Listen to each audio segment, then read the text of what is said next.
Magandang araw mga kaibigan. Gusto kong magbigay ng reaksyon dito sa balitang ito. Ito, post ng Manila Bulletin. Title is VP Duterte answers questions regarding Marcos' statement to her and NBI's subpoena. According to this news, makakatanggap, papadalhan na daw ng NBI si VP Sara ng subpoena. Kasi nagsalita si Pangulong Marcos Jr. na hindi niya palalagpasin yung statement ni VP Sara tungkol sa assassination attempt. Yung remarks ba na igurgur. So, himay-himayin natin ito para pakingganan.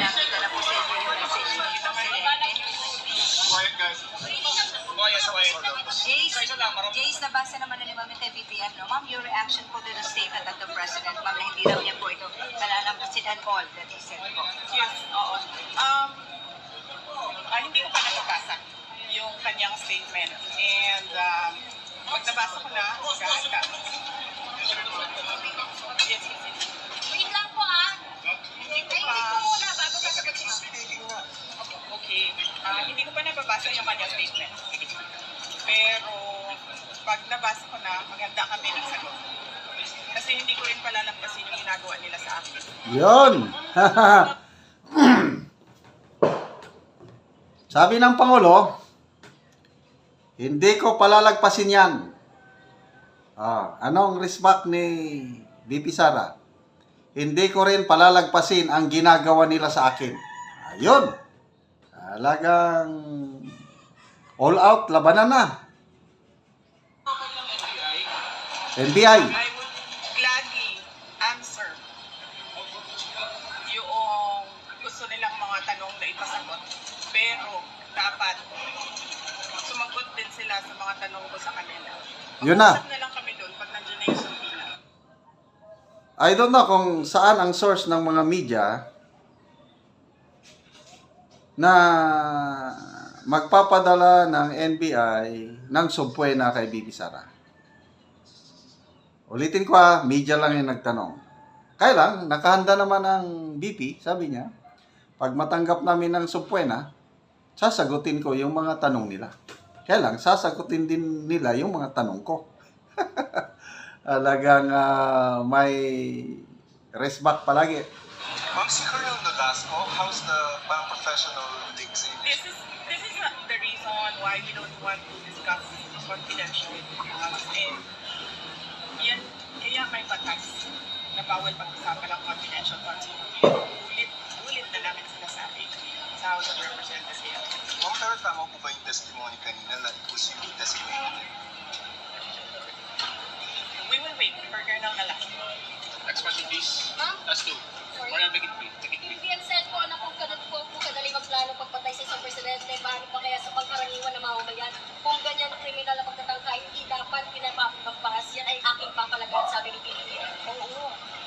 Di ba? Kumalagka yung buong bayan, pinatay ng pamilya nila si Benigno.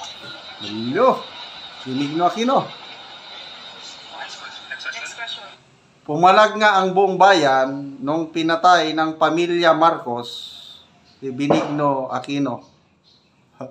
Mga mabibigat na namang binitawang salita. Ma'am, na-verbalize na po ba sa administration yung tungkol sa threats and nabanggit ko kasi Yes ma'am. Ay hindi. Hindi pa ma'am. Nag-complain ako noon, if you can remember, in the media, and then they dismissed it. Everything is well documented with documents and videos. And nagsabi ang NSC na national security concern ang threat sa president. Pero apparently, they really do not consider the threat to the Vice President as anything of a concern. So, what kind of country is this? Hindi ba kaparte ng gobyerno ang Vice President? Hindi ba ako binoto ng mga tao? Hindi ba ako ang Vice President ng buong Pilipinas, ng lahat ng mga Pilipino? action po sa threats. Ma'am, I So, ang inirereklamo ni BP Sara, may security threat. Hindi lang sa kanya, kundi pamilya. Binabaliwala ng gobyerno. Yun ang sinasabi niya. Parang hindi siya vice presidente. not expect fairness from this government. Really, truly. That is the reason why I'm pussyfooting with court cases. We do not expect fairness. Imagine mo, saan ka nakahanap na-admit na yung tao sa hospital, bigla na lang papasok, discharge na siya in less than an hour. Saan ang hustisya dyan? Saan ang hustisya dito? Sa bayan. Last two questions. Ma'am, in-extend po yung detention order para kay Attorney Lopez. Ano po yung next steps niyo for this? I questioned it doon kanina. Pinapahirapan pa nila ako. Okay, so nasaan ang hustisya? Yan ang tanong ni BP Sara. Regarding ito sa kanyang Chief of Staff na si Attorney Sulaika Lopez.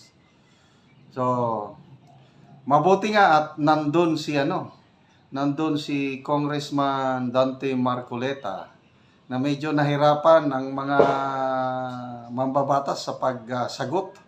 Ang gaganda yung mga tanong ni Congressman Marcoleta, yung mga constitutional issues. Nako, hirap na hirap si Congressman Joel Chua. Ang nangyari sa kanya, parang call a friend. Ano ang basihan ninyo? Ano ang assessment nyo doon sa yung ginawang letter ni Attorney Laika Lopez na evasive, parang impeding the investigation.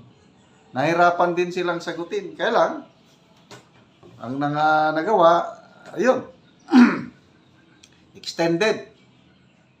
Kawawa si Attorney Sulaika Lopez, hindi pa rin ma-release from detention. So, kaya ang tanong, nasaan ang hustisya?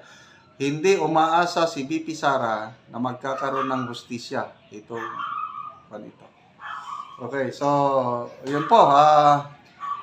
Mabuti ngayon at nagsalita ang Pangulo. Hindi niya palalagpasin itong ganitong statement ni BP Sara. So, hintayin natin. Ano kaya? Kaso? Hindi pa nila kasuhan. There is immunity, ang alam ko eh. Kahit nga ang mga senador, may immunity. So, kakahintayin nila na matapos ang kanyang termino. Kaya lang, kung mapa-impeach nila, siguro dito na nila tutuluyan yung impeachment, isasampa na kung hindi man itong Congress na ito. Parang mahirapan silang magpa-impeach ngayon. Kung sa House of Representatives, madali. Pagdating sa Senado, yun ang labanan ngayon. Maraming senador, sa tingin ko lang maraming senador na sympathetic kay BP Sara. Tignan nyo na lang yung kanyang budget. Wala nang tanong-tanong. In less than 10 minutes, approve kagad. So, ibabalik ba yung dati? Basta, ang nababalitaan ko is, maraming senador na gusto, kung hindi man maibalik yung original na 2.03 billion, parang may nahanap na sila na, I think, 600 million ata. 600 million na idadagdag. 733 na lang ang budget ng OBP as approved by the House. O kung matuloy yung 600 million na nahanap ng mga senador, edi at least lalaki. At makikinabang dito yung taong bayan na pinagsisilbihan ng Office of the Vice President. So, bakit nangyari ito? Isa lang ang rason. Dahil sa ambisyon sa politika. Ang sarap yung samahan, ang ganda ng samahan nung una. Nasira lang dahil sa ambisyon ng isang tao na gustong magpresidente. Kanina, sabi niya, wala daw. Hindi daw totoo yun. Sinong maniwala sa kanya? Klarong-klaro, may isang tao na ginagawa ang lahat para magpresidente by 2028. Kaya lang, walang pag-asang manalo.